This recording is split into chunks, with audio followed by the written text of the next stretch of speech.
Olá a todas e todos, eu me chamo Clara Regina Santos Batistelli, sou graduanda do 7º período de nutrição da Universidade Federal de Viçosa.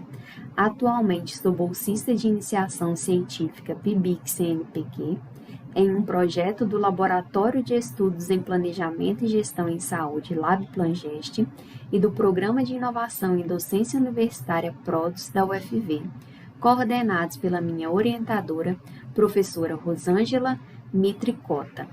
O projeto de pesquisa da minha bolsa, que vou apresentar na 11ª edição do Simpósio de Integração Acadêmica CIA, se intitula Prevenção de agravos e enfermidades em portadores de hipertensão arterial no contexto da atenção primária à saúde, a doença renal crônica em pauta. Assim, é importante ressaltar que o rápido crescimento econômico, associado a um ritmo acelerado de transição epidemiológica, demográfica e nutricional, tornaram crescente as taxas de doenças crônicas não transmissíveis, sendo que na nossa pesquisa se focou na doença renal crônica e na síndrome metabólica. Essas patologias assumiram nos últimos anos o status de problema de saúde pública mundialmente, devido ao seu impacto na morbimortalidade dos indivíduos acometidos. Neste contexto, destacamos a hipertensão arterial e o diabetes mellitus, por representarem enfermidades de alta prevalência e incidência em âmbito global, além de serem fatores de risco importantes na progressão da doença renal crônica e da síndrome metabólica. Uma série de fatores de riscos metabólicos para doença cardiovascular e diabetes mellitus tipo 2, além de mortalidade por todas as causas, caracterizam a síndrome metabólica. Vale lembrar que todos os componentes da sua definição estão envolvidos no desenvolvimento da doença renal crônica. A doença renal crônica consiste na perda progressiva e irreversível da função renal e frequentemente cursa de forma silenciosa até os seus estágios mais avançados, resultando em evolução desfavorável e alto custo no tratamento. Foi objetivo da nossa pesquisa avaliar a prevalência de doença renal crônica oculta e de síndrome metabólica, além de investigar a associação entre ambas as patologias.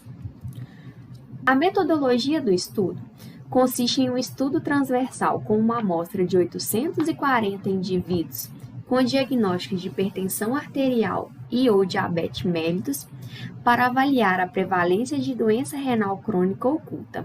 Destes, 788 indivíduos foram selecionados para o estudo de prevalência da síndrome metabólica, por terem cumprido todas as etapas necessárias para a pesquisa. Foram realizados exames bioquímicos, avaliação antropométrica, aferição da pressão arterial e entrevistas semi-estruturadas, com o objetivo de conseguir informações sociodemográficas, clínicas e de hábitos de vida. Os dados de prevalência da doença renal crônica foram avaliados pela fórmula CKD-EPI. A definição da síndrome metabólica seguiu o critério do NCEP. Bom, como resultado, obtivemos uma prevalência de doença renal crônica oculta de 15,4%, sendo que desses, 7,9% foram identificados pela taxa de filtração glomerular e 7,5% foram identificados por albuminúria com taxa de filtração glomerular normal ou ligeiramente diminuída. A prevalência geral de síndrome metabólica encontrada foi de 65,4%. Entre os indivíduos com doença renal crônica, essa prevalência alcançou 75,2%. Pelo modelo de ajuste multivariado, a glicose de jejum elevada, obesidade central, HDL-C reduzido, foram significativamente associados à doença renal crônica. Como podemos ver na tabela, essas três variáveis possuem um P menor que 0,05, destacando assim a sua significância. Os odds ratios associados por idade e sexo indicaram que os participantes com síndrome metabólica apresentaram 76% mais chances de doença renal crônica do que aqueles sem a síndrome metabólica. Pelo ajuste multivariado, considerando as variáveis sexo, idade, tabagismo, albumina sérica e cálcio sérico, os participantes com síndrome metabólica tiveram 2 vezes mais chances de ter a doença renal crônica do que aqueles sem a síndrome metabólica. Com isso, os resultados de nosso estudo apontaram para uma prevalência de doença renal crônica oculta menor quando comparada a outros estudos envolvendo populações de risco, que encontraram prevalências de doença renal crônica entre 36% a 39%. Os indivíduos identificados por meio da albuminúria urinária, que é a relação albumina-creatinina, com taxa de filtração glomerular normal ou ligeiramente diminuído, representam um grupo de indivíduos que mais se beneficiariam com um tratamento nefroprotetor adequado, demonstrando assim a relevância de uma busca ativa para diagnosticar os estágios albuminúricos iniciais como cruciais para o prognóstico do paciente. A prevalência da síndrome metabólica encontrada na população que apresentava doença renal crônica é considerada elevada em relação a outros estudos que também avaliaram essa prevalência de síndrome metabólica em adultos e idosos com doença renal crônica, sendo que esses estudos encontraram uma prevalência de síndrome metabólica de 36,4% e 14,7%. Além disso, combinações-chave da síndrome metabólica, contendo principalmente glicose de jejum elevada, foram responsáveis por maior força de associação com a doença renal crônica.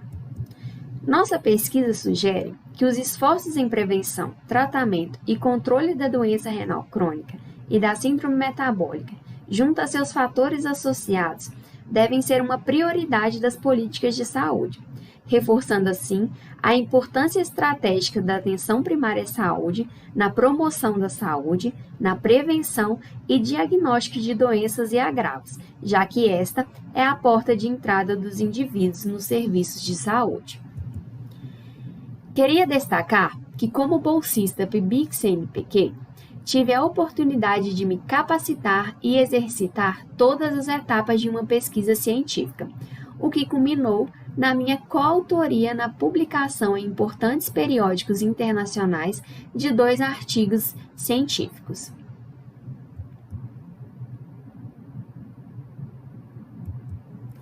Queria agradecer o apoio da Universidade Federal de Viçosa, do Programa de Inovação em Docência Universitária de Saúde, PRODUS, do CAPES, Programa Institucional de Bolsa de Iniciação Científica, PIBIC, Fundação de Amparo à Pesquisa do Estado de Minas Gerais, FAPEMIC, e do Conselho Nacional de Desenvolvimento Científico e Tecnológico. Muito obrigada.